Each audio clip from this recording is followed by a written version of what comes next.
পাকিস্তানি সৈন্যদের বিরুদ্ধে এই যৌথ অভিযানে 1971 সালের 16 ডিসেম্বর বাংলাদেশের স্বাধীনতা সংগ্রামের চূড়ান্ত বিজয় এনে দিয়েছিল। তাদের পেশাগত দক্ষতা ও দেশপ্রেমের সমন্বয়ে দেশের জন্য ত্যাগ ও তৎপরতার এই ধারাবাহিকতা অক্ষুণ্ণ রাখবে। প্রিয় সহকর্মীবৃন্দ, তিন বাহিনীর প্রধানগণ, সশস্ত্র বাহিনীর অবসরপ্রাপ্ত ও কর্মরত সদস্য ও তাদের পরিবারবর্গ, সম্মানিত অতিথিবৃন্দ, distinguished guests from different friendly countries, আসসালামু আলাইকুম। সশস্ত্র বাহিনী দিবস উদযাপন উপলক্ষে আয়োজিত আজকের এই সম্বর্ধনা অনুষ্ঠানে আপনাদের সকলকে স্বাগত জানাই। আজকের এই বিশেষ দিনে আমি সশ্রদ্ধ চিত্তে স্মরণ করছি মহান মুক্তিযুদ্ধের সকল শহীদ যোদ্ধা এবং অন্যান্য সকল বীর মুক্তিযোদ্ধাদের, যাদের আত্মত্যাগের বিনিময়ে অর্জিত হয়েছে আমাদের স্বাধীনতা। একই সাথে আমি শ্রদ্ধা জানাচ্ছি 2024 সালের জুলাই আগস্ট মাসে ছাত্র জনতার অভ্যুত্থানের সকল শহীদ, আহত এবং অংশগ্রহণকারী সর্বস্তরের মানুষের প্রতি, যাদের দুঃসাহসিক আত্মত্যাগ আমাদের দেশ পুনর্গঠনের একটি নতুন সুযোগ সৃষ্টি করে দিয়েছে। বাংলাদেশ সশস্ত্র বাহিনীর জন্ম 1971 সালে রণক্ষেত্রে।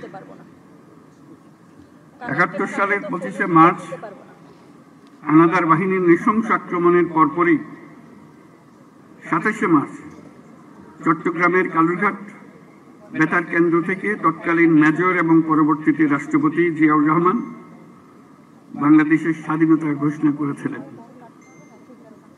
এরই ধারাবাহিকতায় 21শে নভেম্বর সেনাবাহিনীর সাথে নৌ ও বিমান বাহিনী সম্মিলিতভাবে পাকিস্তানি বাহিনীর বিরুদ্ধে লড়াই শুরু করে। এই কারণেই 21শে নভেম্বরকে মুক্তিযুদ্ধের একটি মাইল ফলক হিসেবে গৌরবের সাথে পালন করা হয়। আজকে সেই 21শে নভেম্বর।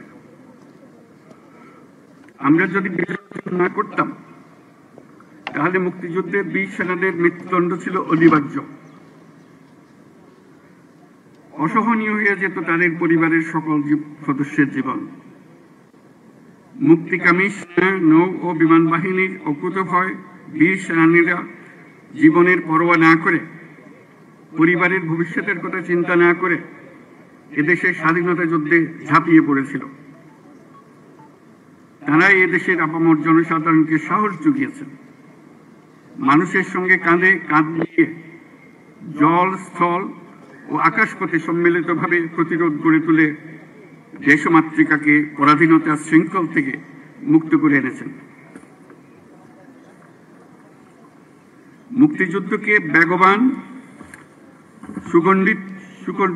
বেগবান এবং সুসংগঠিত করার লক্ষ্যে তখন বাংলাদেশ ফোর্সেস গঠন করা হয়েছিল, যার অধীনে 11টি সেক্টরে বিভিন্ন দেশের বিভিন্ন অংশ থেকে আসা মুক্তিযোদ্ধাদের সামরিক প্রশিক্ষণের পাশাপাশি গেরিলা প্রশিক্ষণ দেওয়া হয়।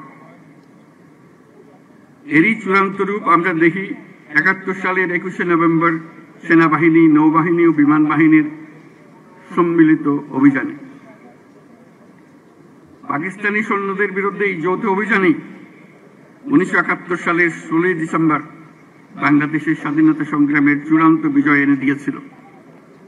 71-এর মুক্তিযুদ্ধে আমাদের সশস্ত্র বাহিনীর অবদান বাংলাদেশের ইতিহাসে স্বর্ণাক্ষরে লেখা থাকবে। সশস্ত্র বাহিনীর প্রিয় সদস্যবৃন্দ, দেশের স্বাধীনতা সার্বভৌমত্ব রক্ষার পাশাপাশি দেশ গঠন ও জাতীয় দুর্যোগ মোকাবেলায় আপনারা সর্বদাই জনগণের পাশে থেকে কাজ করে যাচ্ছেন। 2024-এর ছাত্র জনতার অভ্যুত্থান ও চলমান দেশ পুনর্গঠন ও সংস্কারের কাজেও সশস্ত্র বাহিনী বরাবরের মতোই মানুষের পাশে দাঁড়িয়ে অব্যাহতভাবে দেশের মানুষের আস্থার প্রতিদান দিয়ে যাচ্ছে। আমি বিশ্বাস করি গণতান্ত্রিক ও নিয়মতান্ত্রিক নেতৃত্বের প্রতি অনুগত বাংলাদেশ সশস্ত্র বাহিনী তাদের পেশাগত দক্ষতা ও দেশপ্রেমের সমন্বয়ে দেশের জন্য ত্যাগ ও তৎপরতার এই ধারাবাহিকতা অক্ষুণ্ণ রাখবে। বাংলাদেশের গণতান্ত্রিক উত্তরণে আসন্ন নির্বাচন একটি গুরুত্বপূর্ণ অধ্যায় হিসেবে বিবেচিত হবে। আমার সুদৃঢ় বিশ্বাস এটি নির্বিঘ্ন ও উৎসবমুখর নির্বাচন হবে। এর আয়োজনে সশস্ত্র বাহিনীর সদস্যগণ দক্ষতা ও পেশাদারিত্বের সাথে এই মহান দায়িত্ব পালন করবে। একটি শান্তিপ্রিয় জাতি হিসেবে আমরা সকল বন্ধু রাষ্ট্রের সঙ্গে সম্মানজনক ও শান্তিপূর্ণ সহাবস্থানে বিশ্বাসী। তথাপি যে কোনো আগ্রাসী বহিঃশত্রুর আক্রমণ থেকে দেশের সার্বভৌমত্ব রক্ষার জন্য আমাদেরকে সদা প্রস্তুত ও সংকল্পবদ্ধভাবে থাকতে হবে। এই লক্ষ্যে আমাদের সেনা, নৌ, বিমান বাহিনীর আধুনিকায়ন, সমরাস্ত্র আহরণ ও উৎপাদন, উন্নত প্রশিক্ষণ এবং উন্নত বিশ্বের সঙ্গে তাল মিলিয়ে বাহিনীগুলোতে যুগোপযোগী প্রযুক্তি প্রয়োজন সংযোজনের প্রয়াস জোরদার করা হয়েছে। তবে দুঃখের সাথে বলতে হয় যে ফ্যাসিস্ট আমলে আমাদের বাহিনীগুলোর দক্ষতা বজায় ও বৃদ্ধির বিষয়টি উপেক্ষিত ছিল।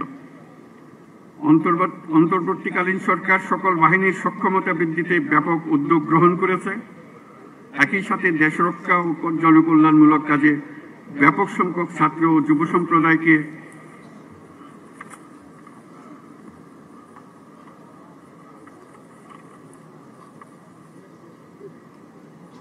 সম্পৃক্ত করার উদ্দেশ্যে বিএনসিসির কার্যক্রম বহুগুণ বৃদ্ধির নীতিগত সিদ্ধান্ত নেওয়া হয়েছে। আমাদের এইসব পদক্ষেপ দেশের প্রতিরক্ষা সক্ষমতাকে একটি নতুন পর্যায়ে উন্নীত করেছে। অভ্যাগত অতিথিবৃন্দ, বিগত ৩৭ বছরে জাতিসংঘে আমাদের শান্তিরক্ষীরা সফলতার সঙ্গে ৪৩টি দেশে ৬৩টি মিশন সম্পন্ন করেছে। বর্তমানেও বিশ্বের বিভিন্ন প্রান্তে 10টি মিশনে আমাদের শান্তিরক্ষীরা নিয়োজিত আছেন। বাংলাদেশ বর্তমানে অন্যতম বৃহৎ নারী শান্তিরক্ষী প্রেরণকারী দেশ হিসেবেও বিশ্বে পরিচিতি লাভ করেছে। এছাড়াও সম্প্রতি কাতার ও বাংলাদেশ সশস্ত্র বাহিনীর মধ্যে প্রেষণে জনবল নিয়োগের একটি চুক্তি স্বাক্ষরিত হয়েছে, যা বিশ্ব শান্তি ও নিরাপত্তার বৈশ্বিক প্রচেষ্টায় একটি দায়িত্বশীল ও নির্ভরযোগ্য নাম হিসেবে বাংলাদেশের জন্য একটি গৌরবময় স্বীকৃতি। এই জন্য আমি সশস্ত্র বাহিনীর সদস্যদের আন্তরিক ধন্যবাদ জানাই। বাংলাদেশি শান্তিরক্ষীগণ যাতে বিশ্বের চ্যালেঞ্জিং এবং বিপজ্জনক অঞ্চলসমূহে সৃষ্ট পরিস্থিতি মোকাবেলা করতে পারে, সেজন্য তাদের সময়োপযোগী প্রশিক্ষণ দিয়ে প্রয়োজনীয় সরঞ্জাম সরবরাহের প্রচেষ্টা অব্যাহত রাখতে হবে।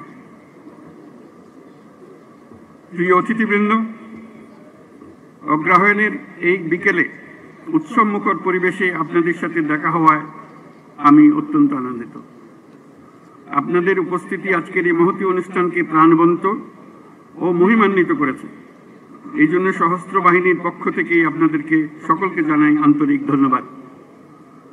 আমি সশস্ত্র বাহিনীর সকল সদস্য ও তাদের পরিবারবর্গের সুখ, শান্তি ও কল্যাণ কামনা করছি।